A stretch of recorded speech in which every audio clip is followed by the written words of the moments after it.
If you clicked on this video, one thing is clear. You're not average. But here's the bitter truth that's going to sting. Your habits absolutely are. Your daily choices, your routines, your excuses, they're all screaming mediocrity. And deep down, you know it. That uncomfortable feeling in your gut right now? That's your soul recognizing the truth. Today, there's a pandemic spreading across the world. No, I'm not talking about any virus. I'm talking about a mental disease called mediocrity. The disease of staying average, staying comfortable, staying small. And it's killing more dreams than any physical illness ever could. It's destroying potential. It's murdering ambition. And worst of all, it's making you believe that this is just how life is supposed to be. Socrates said something that should absolutely terrify you. There is no greater shame for a man than to grow old without ever seeing the strength and beauty of which his body and mind are capable. Read that again. Let it sink in. Think about it. Are you just going through life? Are you just existing, just surviving, just getting by? Or are you actually living? Are you pushing yourself? Are you testing your limits? Are you discovering what you're truly capable of? Most people never find out. They die with their music still inside them. They die wondering what if. They die with regrets piled so high they could build a mountain from them. Is that going to be you? Today, we're going to expose the lies you've been told. Today, we're diving deep into the world of David Goggins, Friedrich Nietzsche, and cutting-edge neuroscience. And I'm warning you right now. This won't be comfortable. This won't be easy. This will challenge everything you believe about yourself. But if you're ready to break free from the prison of average, then subscribe to this channel right now. Because what I'm about to share will either transform you or offend you. There's no middle ground. There's no safe space here. Let me tell you a story that changed how I see people forever. David Goggins is sitting in his office. A 25-year-old guy walks in asking for guidance. He's well-dressed, articulate, seems like he has his life together. He says, "David, I've tried everything. I can't lose weight. I don't know what to do with my future. Sometimes I think about joining the military. Sometimes I want to open a gym. Sometimes I think about starting a business. I just don't know what to do." Goggins looks at him with those penetrating eyes that seem to read your soul like a book. Goggins says, "I asked him just a few personal questions, and within 5 minutes, I understood everything." This guy's problem wasn't his weight. It wasn't his career confusion. It wasn't that he lacked options or opportunities. His problem was that he had completely surrendered to life. Whenever something got difficult, he changed direction. Whenever there was pain, he backed away. Whenever he faced resistance, he found an easier path. He had zero confidence to face any real challenge. And this right here, is what we call mediocrity. The just good enough mentality. The path of least resistance. The life of quiet desperation that Thoreau warned us about. Does this story sound familiar? Be honest with yourself. How many times have you quit when things got hard? How many goals have you abandoned? How many promises have you broken to yourself?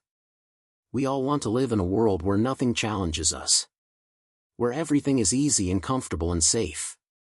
What do we tell students today? Just study enough to pass the exam. Don't stress yourself. Just find a job where you're comfortable. Don't take risks. We've made comfort our God. We've made easy our religion.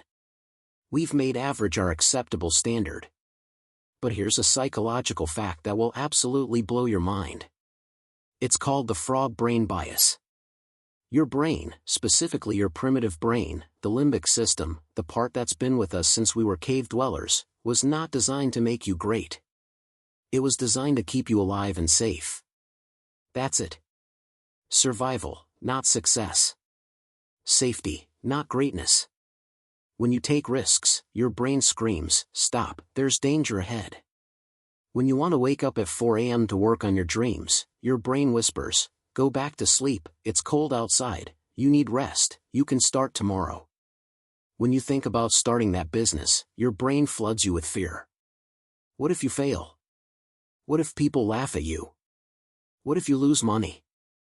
You're not lazy. Let me be clear about this. You're not weak. You're not broken.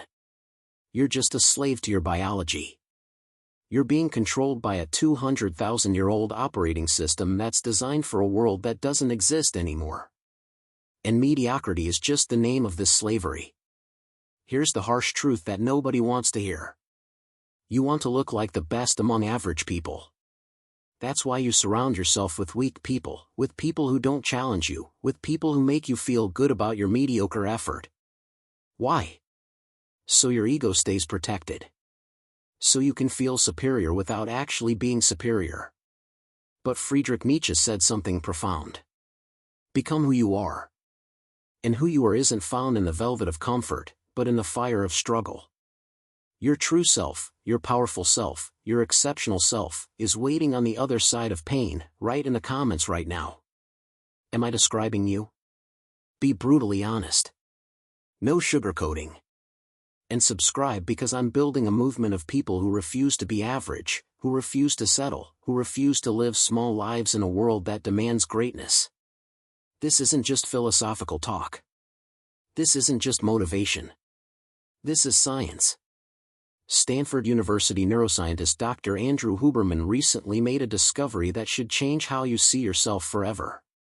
There's a part of our brain called the anterior mid-cingulate cortex. Stay with me here, because this is important. Research found that in overweight and lazy people, this part is smaller. In athletes and warriors and high performers, this part is larger. Here's the fascinating part that blew my mind. This part only grows when you do things you don't want to do. Read that again. When you force yourself to go to the gym when you don't feel like it. When you take a cold shower when your body is screaming for hot water. When you do that difficult task you've been avoiding for weeks. When you have that uncomfortable conversation. This part physically grows. This is your willpower muscle. This is your discipline muscle. This is your greatness muscle. Which means if you're not struggling, if you're always comfortable, if you're always taking the easy path, your brain is literally shrinking. You're not just staying the same. You're getting weaker. Every day you choose comfort over challenge, you're making yourself less capable. Think about that. While you're scrolling through social media, someone else is building their willpower muscle. While you're hitting snooze, someone else is growing their discipline. While you're making excuses, someone else is becoming unstoppable. So who are the 1% of people who actually change the world? Who are these people who seem to operate on a different level? Do they have some magical power? Do they have better genetics? Were they born special? No. The difference is just one thing. Pain tolerance. The ability to suffer. The willingness to do what's uncomfortable. Very few people are those who look in the mirror and say, I don't care if this is possible or not. I don't care what the odds are. What matters is whether I'm willing to die for this. Whether I'm willing to sacrifice everything. They don't fight for results. They fight for self-discovery. They fight to find out what they're made of. Goggins says something that most people can't handle. He says, if you had to live among these top 1% people who constantly climb one mountain after another, who never settle, who never coast, you couldn't tolerate their company. You'd be exhausted. You'd be exposed. Why? Because in front of them, your fear would be naked. Your emptiness would be visible. Your excuses would sound pathetic. Their fire would burn your ego to ashes. And most people would rather stay average than face that truth. Pay attention, because this is important. Why aren't you happy inside? Why is there that constant nagging feeling that something's missing? Why do you feel empty even when you have everything you thought you wanted? Because there's a massive gap between your current self and your potential self. You know you can do better, but you're not doing it. You see yourself being capable of more, but you're not stepping up. And this gap, this distance between who you are and who you could be, this is what's eating you alive. This emptiness, what do you do to fill it? You scroll through reels for hours. You binge Netflix shows. You eat junk food. You drink. You use substances. You shop for things you don't need. These are all ways to numb the pain that your own soul is giving you. Your soul knows you're meant for more. Your soul knows you're wasting your potential. And it's screaming at you every single day. Comment below right now. What's the one thing you know you should be doing but you're avoiding? What's that dream you've buried? What's that goal you're too scared to pursue? Let's bring it into the light. And subscribe, because I'm releasing a complete series on breaking through mental barriers, on destroying limiting beliefs, on becoming the person you know you're capable of being. Now let me take you into the world that David Goggins talks about. The world that exists on the other side of fear. San Diego, that brutal desert night. David Goggins made an insane decision that most people would call stupid. Without any special training, without any support crew, without any preparation, he started running in a 100-mile race.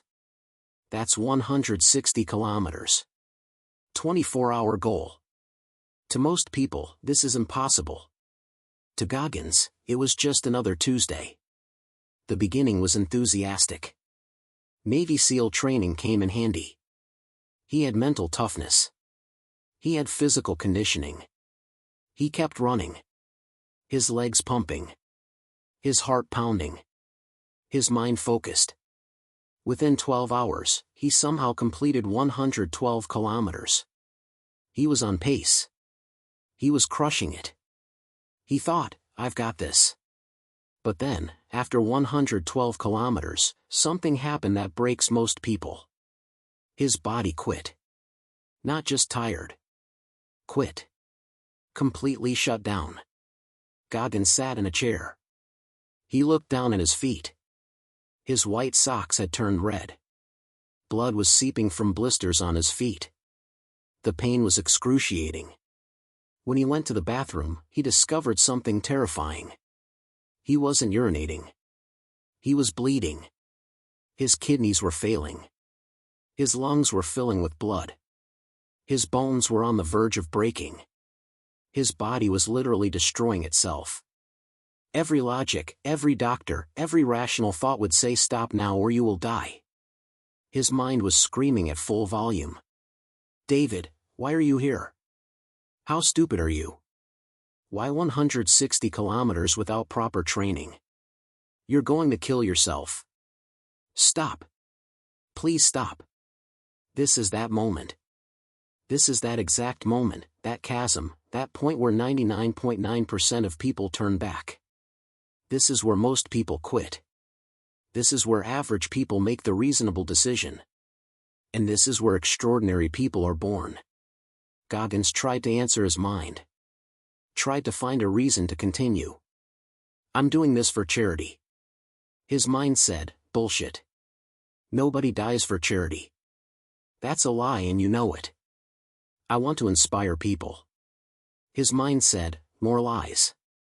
You're in pain. You're suffering. Just stop.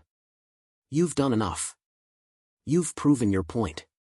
For the next 4 hours, he sat in that chair. Shaking. Crying. Completely broken. All motivational quotes were finished. All positive thinking had failed. All the you can do it slogans were worthless. When you're in hell, when you're truly suffering, motivational quotes don't work. Then, in that dark silence, in that moment of complete despair, a voice came from deep inside David. No logic. No excuse. No motivation. Just one raw, animal, primal truth. He said to himself, because I'm one hard mother ******. That one sentence changed everything. This wasn't motivation. This was an identity shift. This was a transformation. Suddenly, adrenaline rushed through his body like electricity. The pain was still there. The bones were still broken. The kidneys were still failing. But now, the person bearing it had changed. He wasn't the same David anymore. He had become someone else. Someone who doesn't quit. Someone who doesn't back down. Someone who would rather die than surrender. He taped his feet with duct tape. Blood still flowing. He stood up. His legs screaming. And started walking. Not running. Walking. One step at a time. 113 kilometers. One more step. 115, one more. 120, keep moving. 130, don't stop. 140, almost there. And he finished that race. 160 kilometers. In absolute agony. In complete destruction. But he finished. Goggins says, when the race ended, I sat in that chair and saw a new world. I understood something profound. I understood that no matter how scary a picture my mind paints, no matter how impossible something seems, I can cross it. I can overcome it. I can push through it. This was the discovery of the 40% rule. A rule that changed his life and can change yours. Here's the rule. When your brain says you're completely exhausted, when your mind is screaming that you can't take one more step, when everything in you is saying stop, in reality, you've only used 40% of your actual capacity. The remaining 60% is still sitting in the reserve tank, waiting to be accessed. But most people never tap into it. Most people quit at 40% and think they gave everything. Here's what nobody tells you about that moment. That moment when everything in you is screaming to quit, that's not the end. That's where you find out who you actually are. That's where average people stay average. And that's where extraordinary people are born. That's the gateway. That's the portal. That's the transformation point. Drop a comment right now. What's your 100-mile race? What's that one thing that terrifies you but you know you need to do? What's that challenge you've been avoiding? And subscribe because I'm breaking down the exact psychology of pushing past your limits, the science of mental toughness, the blueprint for becoming unstoppable. The Stoic philosopher Marcus Aurelius said something profound. The obstacle is the way. What stands in the path becomes the path. Your problems are not blocking your success. Your problems are the path to your success. And here a very deep psychological principle works, which is called the pain paradox. The principle is this. The more you run from pain, the more suffering life will give you. But if you voluntarily choose pain, if you walk into it with your eyes open, life's suffering can't even touch you. Think about it. The person who avoids difficult conversations suffers every day from unresolved issues. The person who avoids the gym suffers every day from low energy and poor health. The person who avoids taking risks suffers every day from regret and what-ifs. But the person who chooses the difficult conversation, who chooses the workout, who chooses the risk, they suffer once and grow stronger. We've explained in previous videos that your brain can't tell the difference between reality and imagination. This is neuroscience, not philosophy. When you call yourself a victim, when you tell yourself you can't do something, when you repeatedly say I'm not good enough, your mirror neurons accept that identity as truth. You're literally hypnotizing your own brain to fail. You're programming yourself for mediocrity. Let me give you a powerful psychological trick that actually works. Enemy visualization. Close your eyes right now and imagine a specific person in your mind who wants to see you fail. Maybe it's someone who doubted you. Maybe it's someone who said you'd never make it. Maybe it's someone who laughed at your dreams. Picture their face. Now imagine them watching you quit. Imagine them watching you stay average. Imagine them saying I knew you couldn't do it. How does that feel? Does it make you angry? Good. Use that anger. Would you let them win? Would you give them the satisfaction? Many times, there's more power in proving people wrong than in positive thinking. The great philosopher Osho said, don't choose pain. But when it comes, embrace it.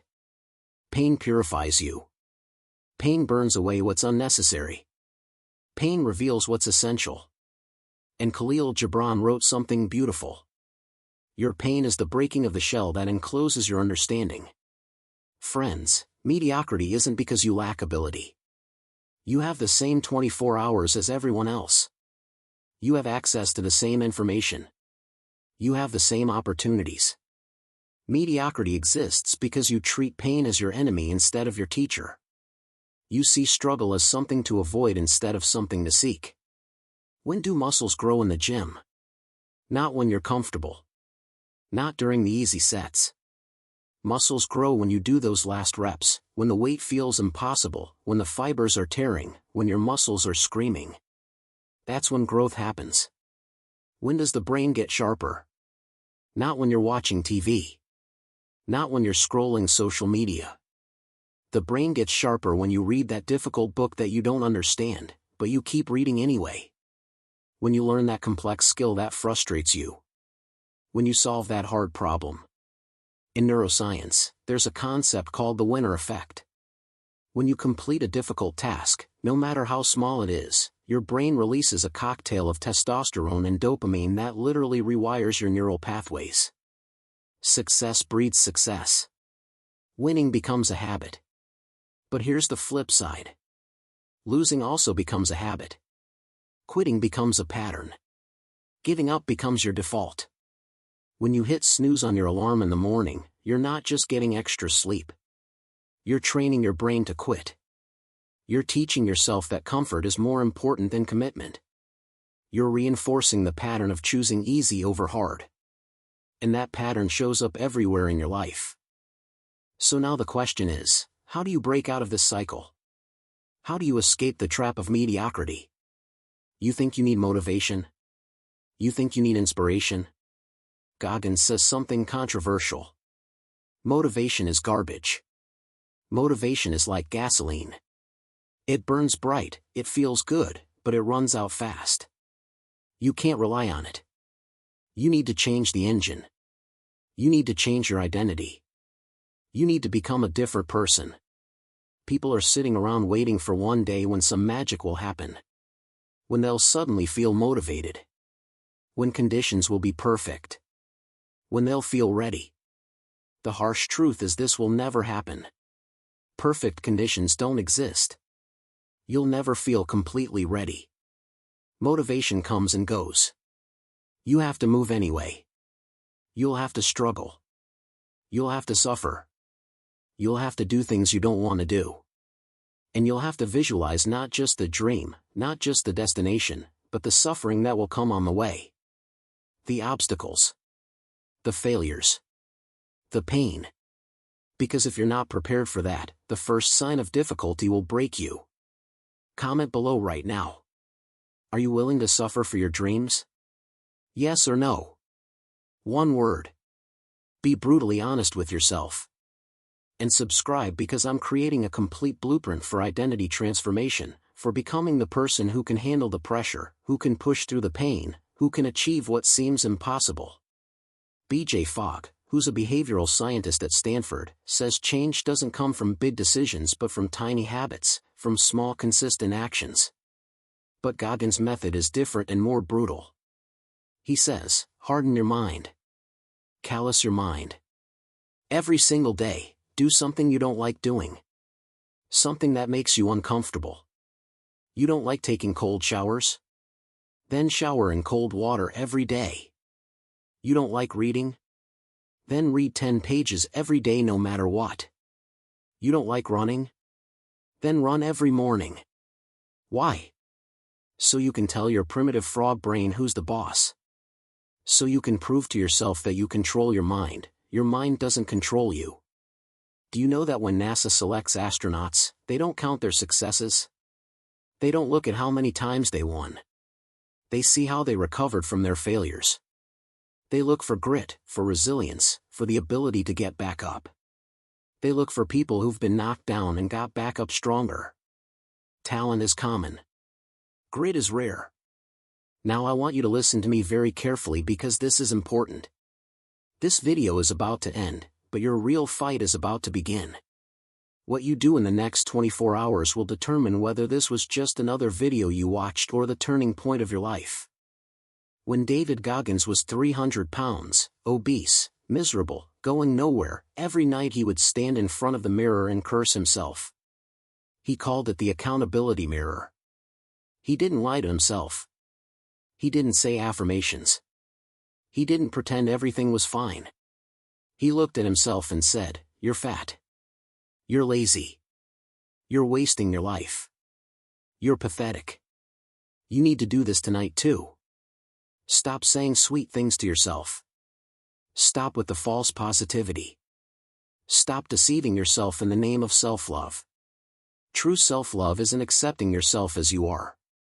True self-love is loving yourself so much that you refuse to let yourself stay mediocre. True self-love is pushing yourself to become everything you're capable of being. Here are 3 steps you need to follow starting right now, not tomorrow, right now. Number 1, the hell yes or no rule.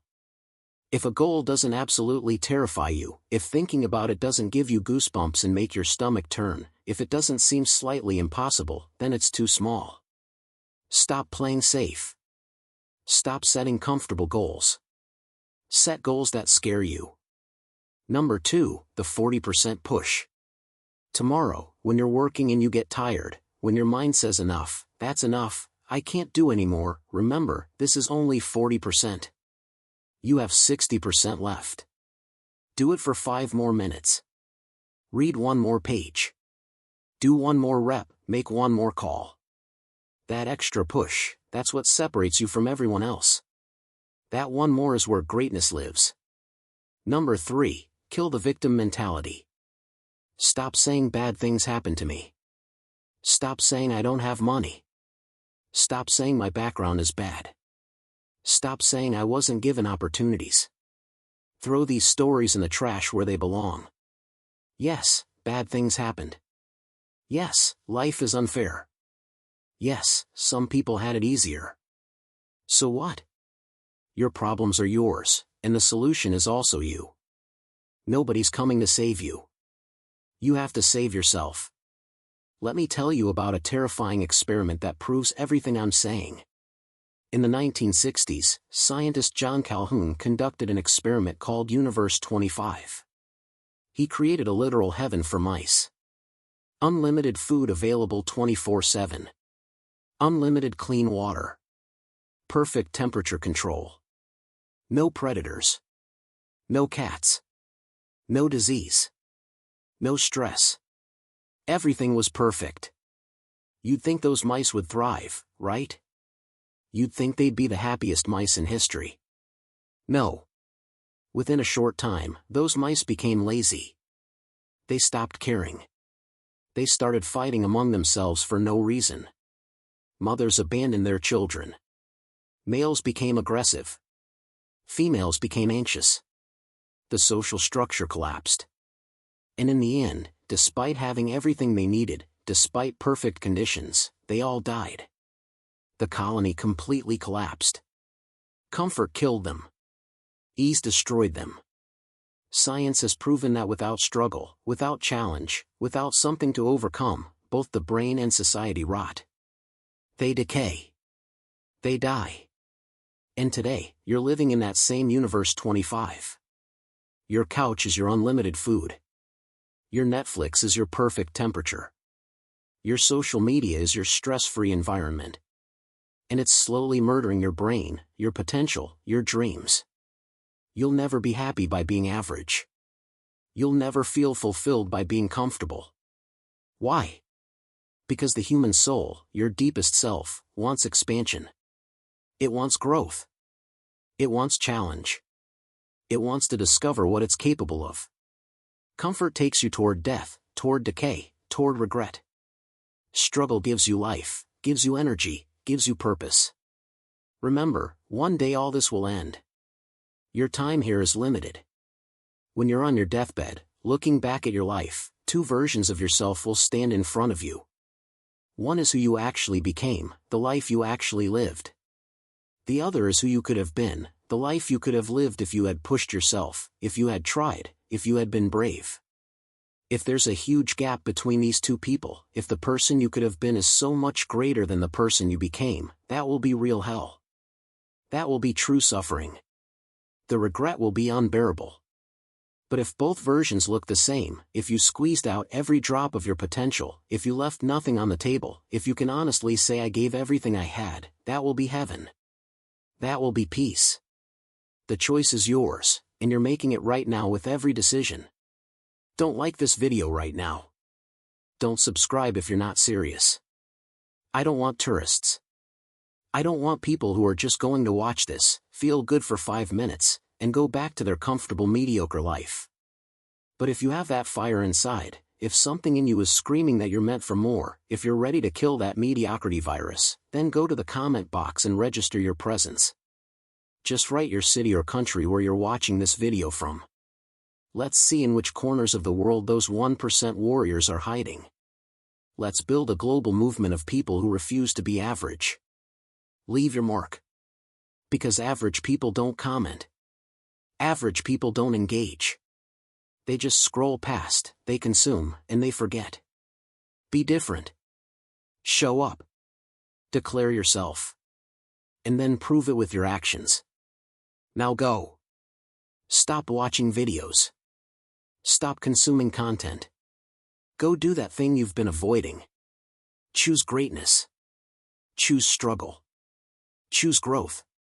And don't stop until you become the person you were meant to be, until you close that gap, until those two versions of yourself merge into one extraordinary life.